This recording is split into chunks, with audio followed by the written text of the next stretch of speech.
Aventura, paisagem inóspita e muita experiência numa das travessias mais famosas e procuradas do mundo. O Salar de Uyuni, na Bolívia, é o maior deserto de sal do planeta. Trata-se do legado de um lago pré-histórico que secou, deixando uma paisagem desértica de quase 11 mil quilômetros quadrados, com sal branco e claro, formações rochosas e ilhas repletas de cactos. Seu tamanho impressionante pode ser observado de longe. Embora a vida selvagem seja rara nesse ecossistema único, ele recebe muitos flamingos rosas. O deserto de sal fica a 3.656 metros acima do nível do mar e está localizado no sudoeste da Bolívia, perto da borda da Cordilheira dos Andes. O salar é também o único ponto natural brilhante que pode ser visto do espaço. Uma curiosidade é que ele serviu de guia para os astronautas da Apollo 11 que chegaram à Lua em 1969. Quando os astronautas viram a planície branca pela primeira vez, chegaram a pensar que fosse uma geleira. Era tudo sal.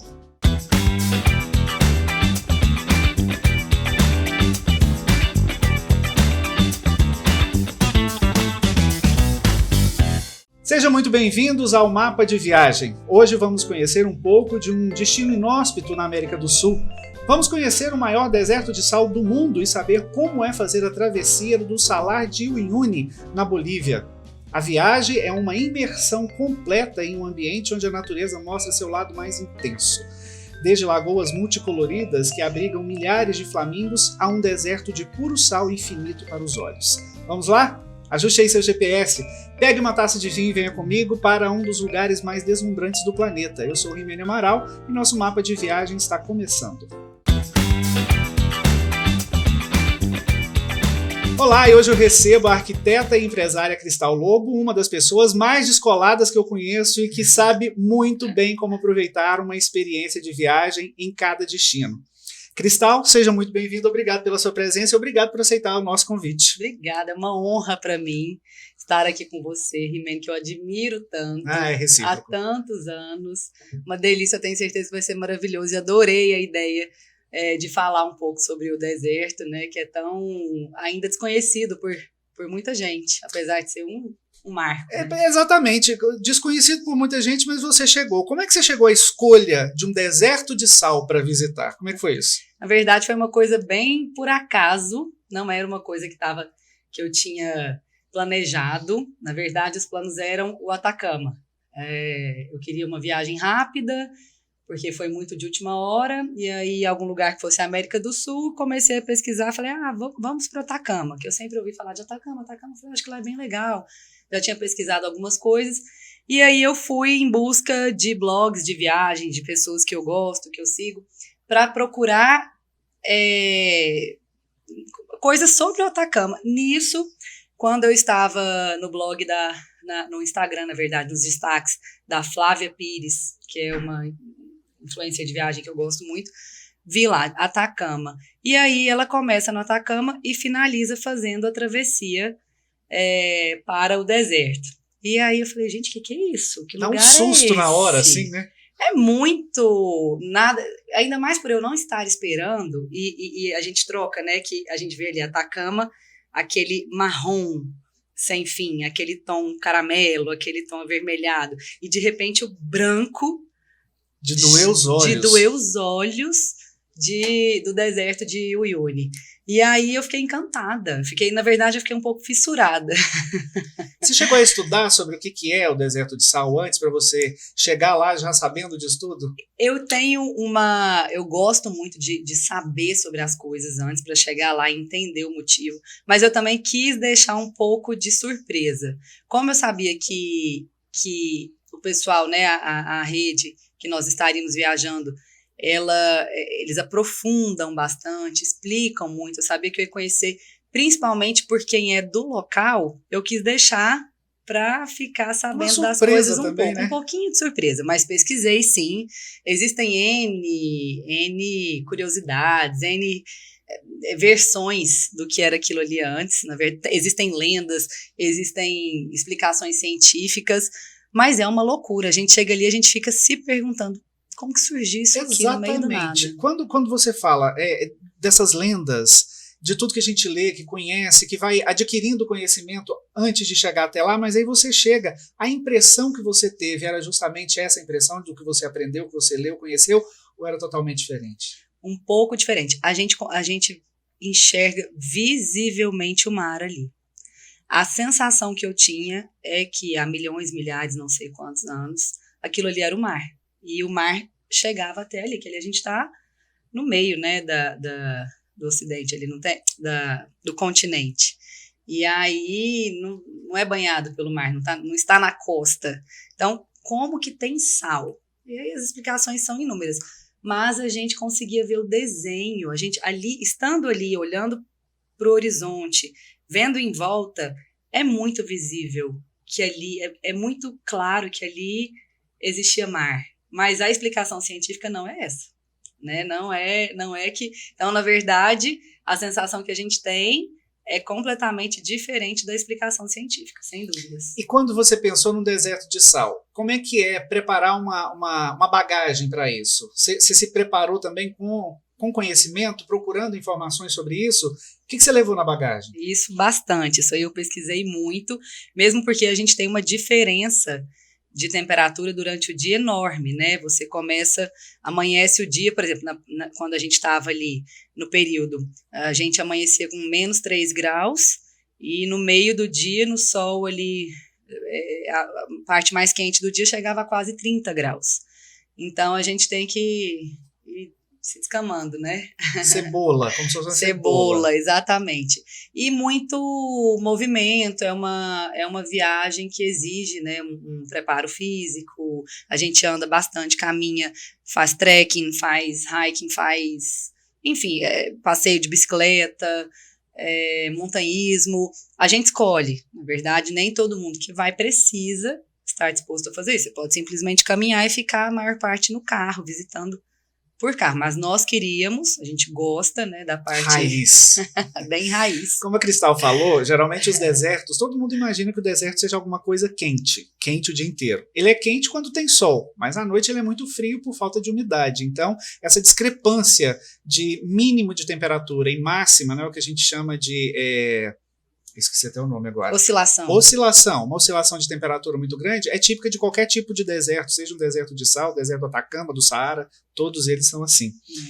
Hospedagem, Cristal, algo mais rústico ou com mais conforto? Até então, né, todo mundo, até que outras pessoas que me viram falar que eu estava indo fazer essa travessia, porque o difícil, você tem a opção de chegar direto no deserto e descer ali em Uyuni, que é uma cidade um pouco mais povoada, é um vilarejo já maior, que tem uma estrutura, tem hotéis, mas a travessia é uma outra história. A gente sai do Atacama e atravessa tudo, uma viagem de carro até chegar no deserto de Uyuni, e é um percurso de mais ou menos 600 quilômetros que a gente demorou 4 dias para fazer. Essa travessia, ela é um perrengue até então, né? Não tem praticamente deserto, são vilarejos micros que a gente encontra pelo caminho. Que são pontos de apoio, na verdade. Pontos de apoio, e até 1 ano e meio atrás, as pessoas ficavam em barraca ou dormitórios comunitários, um quarto com 12 camas e um banheiro para todo mundo, era uma coisa bem raiz até demais. E de 1 ano e meio para cá, essa rede que eu sou muito fã, que é a Explora Travel, fez construiu lodges maravilhosos, crustados assim na paisagem, uma arquitetura maravilhosa, para poder hospedar as pessoas nessa travessia. E bem exclusivo, 4 suítes a cada lodge no caminho, incríveis, maravilhosos, extremamente aconchegantes. E o que era oferecido? Bom, primeiro, vocês chegavam lá no final do dia, e Sim. Aí tinha geralmente uma recepção, passavam a noite, no outro dia levantavam cedo. Sim. O que era oferecido? Então, todas as refeições, na verdade, você faz a viagem toda no meu esquema, com o Explora, passa o dia, o carro, todas as refeições, mas no momento que você chegava no lodge, uma experiência muito legal, porque ali 4 suítes, então tinham 4, no nosso caso só tinham casais, eram 4 casais que estavam fazendo a travessia, cada um de um país diferente. Cada um passa o dia com seu guia e seu carro e escolhe o seu roteiro. Não é um roteiro fechado que todo mundo faz a mesma coisa. De acordo com o seu perfil, você senta com o seu guia e escolhe o que você vai fazer durante o dia. Mas no fim do dia, todos se encontram no lodge, como se fosse uma grande casa, uma sala, e aí todo mundo compartilha as experiências, conta o que viveu, conta como foi o dia. E uma miscelânea, né? O inglês americanizado de um com o inglês macarrônico de outro. Tinha um casal de indianos, tinha um casal de americanos, tinha um casal do Canadá,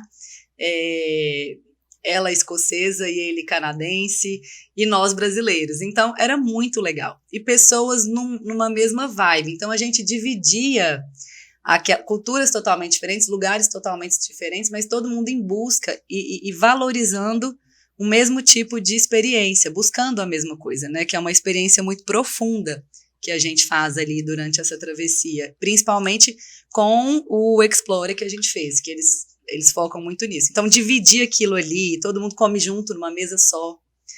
São quantos quilômetros, você disse? A travessia toda, a gente percorre 600 e poucos quilômetros. Em 4 dias. Em 4 dias. Então, na verdade, são 3 dias atravessando, e aí a gente fica 2 dias atravessando, e a gente fica 2 dias no último destino. Então, são 4 dias no total. Então, quer dizer, essa turma toda se encontrou 4 vezes. Foi, durante esses 4 dias. E aí era muito legal, porque à noite a gente... e muito interessante, porque a mesa é uma só para todo mundo, uma mesa... É um esquema como se você estivesse realmente numa casa com um grupo de amigos, mas você nunca viu. Mas eles sabem que isso dá certo, porque o público que busca o Explora, ele é um perfil muito coerente, com uma filosofia, com aquilo que é oferecido de verdade. E a comida? Comida extremamente local. Eles têm... Eu até me esqueci o nome do chefe, ganhou agora em 2023, chefe número 1 do mundo. Ele é que cuida do cardápio, ele cria tudo, orienta, mas ela é feita por pessoas locais, mulheres dos vilarejos, meninas ali que trabalham, e o Virgílio, ele vai periodicamente, cria o cardápio, ensina, orienta, e elas que fazem. Tudo é feito com ingredientes produzidos nos vilarejos, mesmo porque para a comida chegar até ali é muito difícil, é bem remoto mesmo.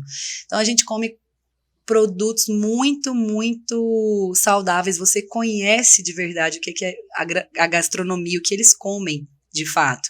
Então, é um simples, muito bem feito, muito bem elaborado, porque é um chefe incrível, número 1 do mundo, que criou, elaborou, mas 100% feito por... Não é chefe que está ali, são cozinheiras, ali dos vilarejos, elas ficam... É tão bonitinho. Locais, regionais. Extremamente leve, eles têm esse cuidado, porque a travessia, ela é pesada, a gente passa, né, muito tempo no carro, deserto, tem a diferença de altitude, muita gente passa mal, então é tudo muito leve, é meio spa. Quem gosta de comer demais vai... Que época do ano você foi e por que você escolheu essa época? Porque existem as duas, né? Uma que é mais úmida para se ver mais as lagoas, outra que é mais seca, que é mais fácil de andar. Qual foi a sua época escolhida? Eu escolhi a seca porque a gente queria andar bastante, explorar bastante. Então eu fui ali no iniciozinho de dezembro, até eu tive que adiar essa viagem 10 dias. Eu teria ido no meio de novembro, que foi o período que eu escolhi, acabei indo primeira semana de dezembro por um problema de saúde. Mas especificamente para a viagem do deserto de Uyuni, as pessoas escolhem um período mais chuvoso para ver o reflexo, né? Porque quando chove, forma uma camada de água por cima do sal e isso reflete o céu como um espelho mesmo, é perfeitamente um espelho. Então as pessoas vão em busca desse visual e dessas fotos. Eu costumo dizer, quando a gente viaja, eu principalmente, né? Eu viajo para conhecer, para beber, para comer, para fotografar, isso não pode faltar. E o deserto, na época chuvosa, ele proporciona fotos maravilhosas, com paisagens maravilhosas. Para quem tiver interesse, é só digitar, né, Salar de Uyuni na internet, que você vai ver um monte de fotos feitas por esses espelhos d'água, mas que só existem na época da chuva também, né? Exatamente. Como o nosso foco não era especificamente só o deserto, era a travessia como um todo, que é incrível. As lagoas que você encontra pelo caminho, os animais que você consegue ver, são raros, não tem, como você já disse, uma fauna muito diversificada, mas o que tem é maravilhoso. A Lagoa Colorada com os flamingos, então tudo isso você consegue aproveitar e ver muito mais no período de seca. Então eu preferi ter todo esse outro, poder usufruir de tudo e não ter as fotos do reflexo, mas agora deu vontade de voltar para poder pegar a época chuvosa também. Interessante. Agora, muita gente não sabe que a cor dos flamingos, aquele alaranjado, cor-de-rosa, bem forte, provém de um molusco que está nessas lagoas, que na época da chuva, principalmente no deserto de sal, os moluscos que são nativos dali, são comidos pelos flamingos, que traz essa cor rosada forte a todos eles. Cristal, caro uma viagem como essa de 6 dias? Cara, na verdade existem N opções. Tem como você fazer no esquema mochilão, bem desapego mesmo, e nada, nenhum conforto zero mesmo, realmente super em conta, mas esse esquema que a gente escolheu, já mais exclusivo e tudo mais, eu achei bem salgado. Bem, porque pesado, você além, aquilo que a gente estava falando, né? Além de você ter essa viagem, você tem uma experiência. A palavra experiência é o que realmente paga tudo isso, né? Valeu cada centavo, não é caro para o que oferece, é caro, falar caro é relativo, né? Custou muito, isso, custou mas muito. Vale muito pelo que a experiência, a rede que a gente escolheu, né? A forma como a gente fez a viagem, vale mesmo, é muito diferente. Porque não dá para você comparar uma viagem como essa, por exemplo, a uma viagem para uma semana em Nova York ou para uma semana na Europa, em qualquer capital europeia. Não é isso, né? A gente está falando de uma real experiência de visitar um dos lugares mais inóspitos desse planeta, que é um deserto de sal, que é um ponto turístico que, inclusive, precisa de um guia, porque não é qualquer pessoa que vai chegar lá e vai enfrentar e desbravar tudo aquilo sozinho. Não dá, né? Não, e olha que eu e meu marido, a gente gosta muito de explorar sozinhos. A gente tem muita experiência com viagem, a gente tem muito domínio, consegue se virar. Mas essa em específico eu acho que nunca vi alguém fazer sozinho assim. Não conheço alguém que tenha feito sozinho. Realmente, ali não tem nenhuma sinalização, não tem ninguém. Você anda 2, 3, 4 horas e é tudo deserto. Não tem nada na frente, atrás. Branco, né? Não, até que não o deserto em si. Até chegar no deserto, aí a gente tem o deserto de terra mesmo, né? Sem ser a parte de sal.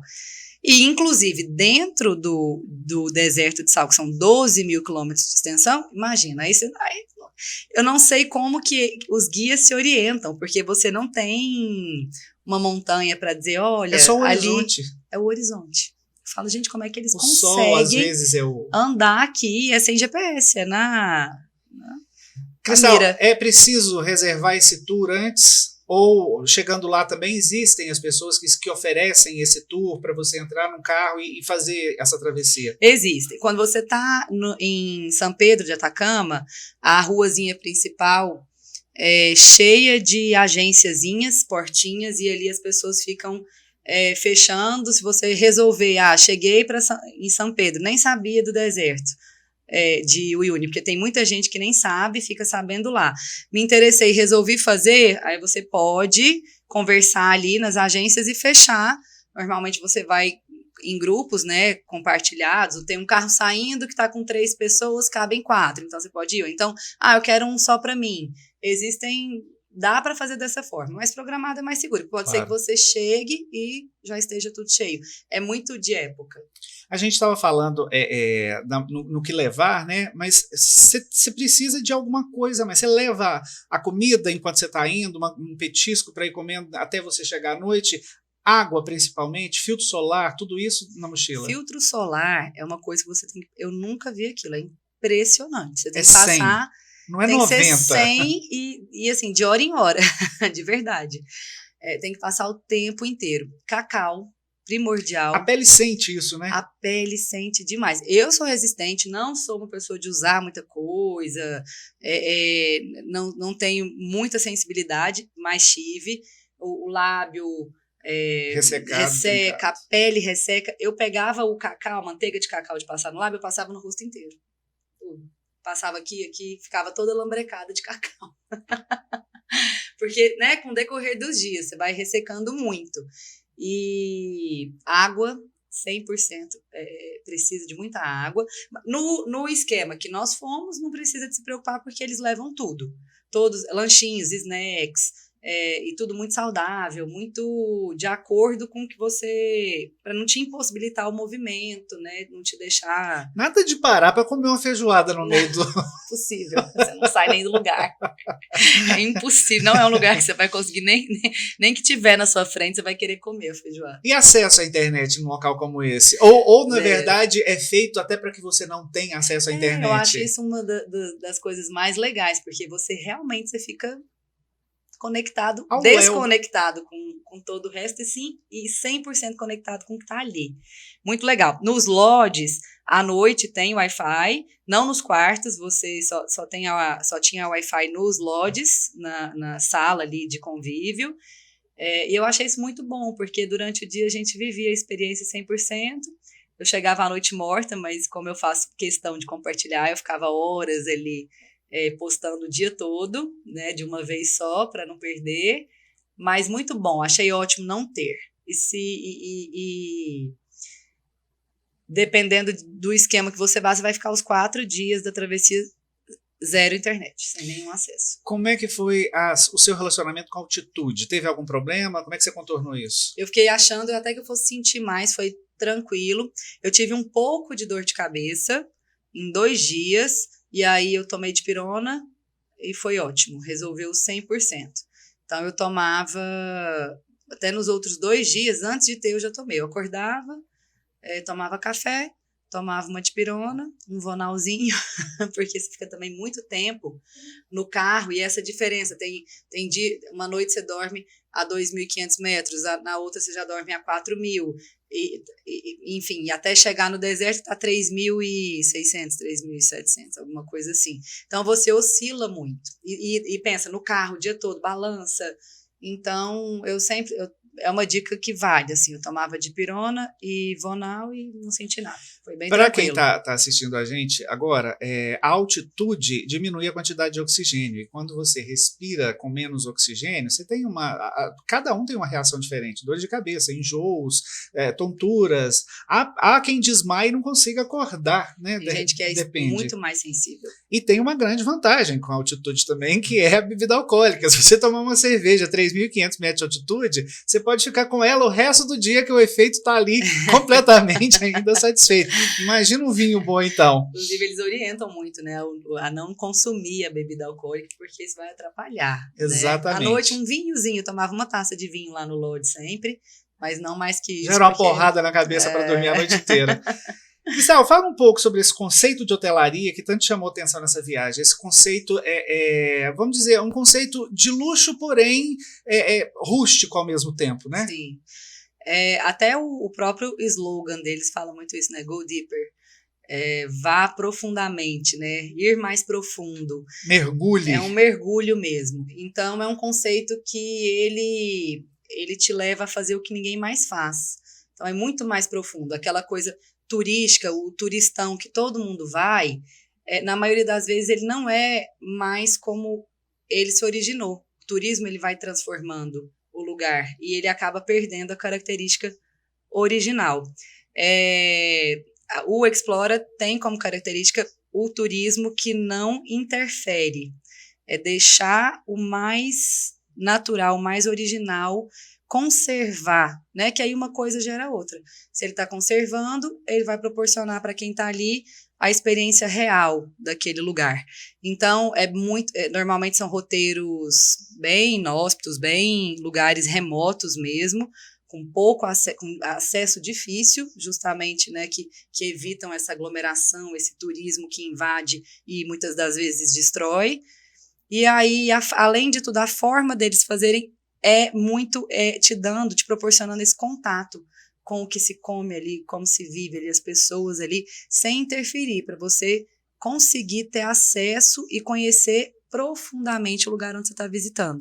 Então, essa rota mesmo, a travessia, ela é uma rota famosa, conhecida, que ela é cheia. O roteiro que o Explora faz, você não vê ninguém no caminho. Se todo mundo vai na montanha de cactos X, ele leva na Y, que você não encontra com mais ninguém, só com o que existe de fato ali, os animais ali, as plantas dali, a população dali. A gente teve experiências assim, nossa, eu não sei nem se eu conseguiria narrar, de tão únicas. E precisa de um certo preparo físico também, né? Porque não dá para você, uma pessoa que às vezes não tem o costume de fazer longas caminhadas, de estar no sol, tudo isso é preciso ser levado em consideração na hora de pensar num roteiro como esse. Não é um roteiro para qualquer um, tem realmente, né, que ter preparo, até nos lodges ali, como eu disse, os 4 casais, nós éramos os mais jovens.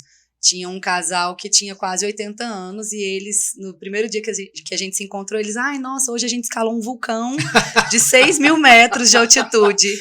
Eu olhei para a senhoria e falei, não, truco. E eles foram uma graça, os dois, e nossa, eles davam um banho na gente. Eu tava passando vergonha ali perto do... Mas, realmente, existe, né? Como eu te falei, você escolhe. É muito, muito, muito personalizado. Você consegue fazer sem ter que percorrer longas distâncias, você escolhe como você vai fazer. Mas precisa, sim, sem preparo não consegue, não. Até mesmo pela questão do oxigênio, da altitude. Caminhar, você caminha com mais dificuldade. Imagina subir montanha como a gente subia. Então, realmente tem que ter preparo. É um roteiro diferenciado, é um roteiro que cada um tem a sua vantagem, mas dá para imaginar e dá para falar que seguir um roteiro como esse também é voltar diferente, né? A gente volta com a cabeça completamente diferente do que foi. Cada roteiro é um roteiro, cada destino é um destino, mas um desses principalmente muda a gente. Com certeza muda. A gente vê que a gente precisa de muito menos, né? Como a gente vai, a alimentação toda já inclusa, bebida, carro, eu não encostei nem na carteira durante uma semana, não sabia nem o que era isso, não precisei fazer um Pix, não precisei fazer nada, não tem nada para comprar no caminho, nem que você queira. A gente tentou comprar quinoa, a gente negociou com uma senhora que estava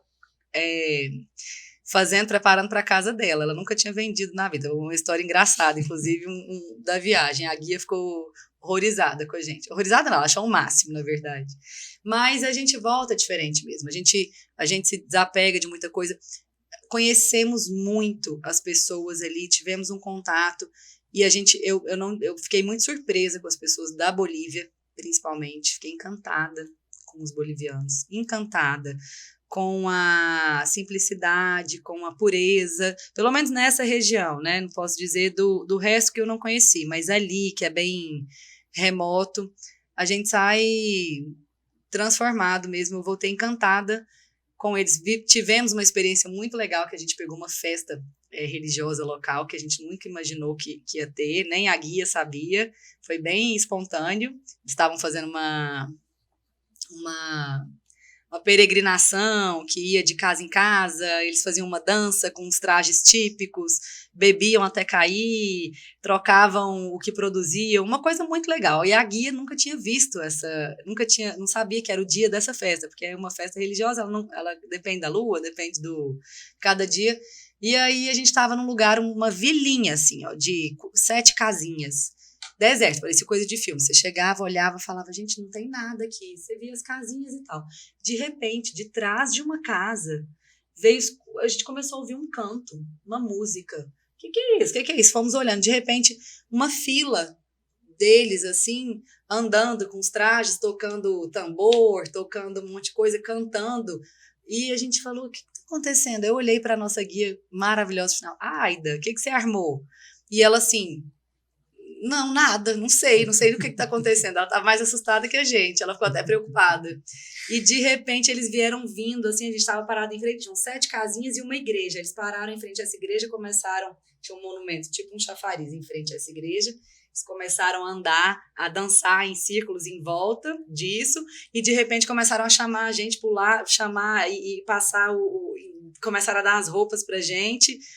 Assim, uma coisa, parecia que eu tava num filme. Eu falava, gente, o que é isso? De repente a gente tava dançando uma dança de chicote que eles fazem. Eu tava toda cheia de roupa, eles jogam pó na nossa orelha.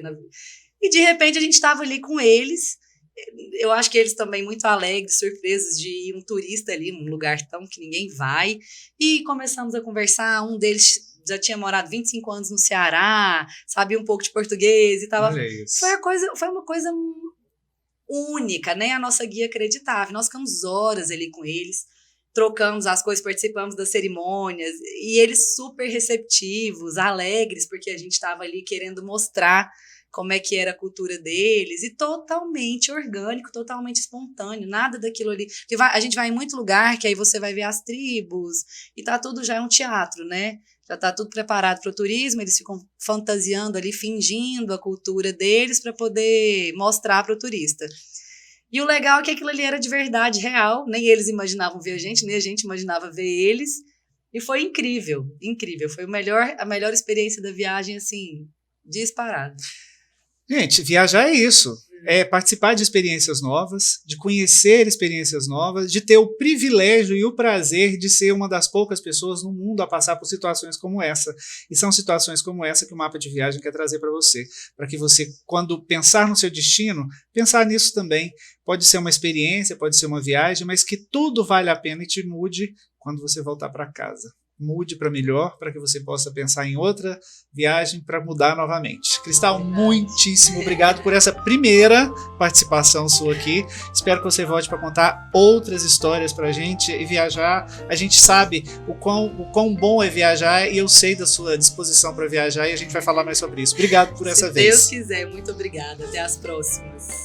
Mapa de Viagem que nos levou ao Salar de Uyuni chega ao fim. Você pode rever este e outros conteúdos nos canais da Ligue TV Digital no YouTube, Facebook, Instagram e TikTok. Um grande abraço, uma boa viagem e até o nosso próximo destino. Tchau, tchau.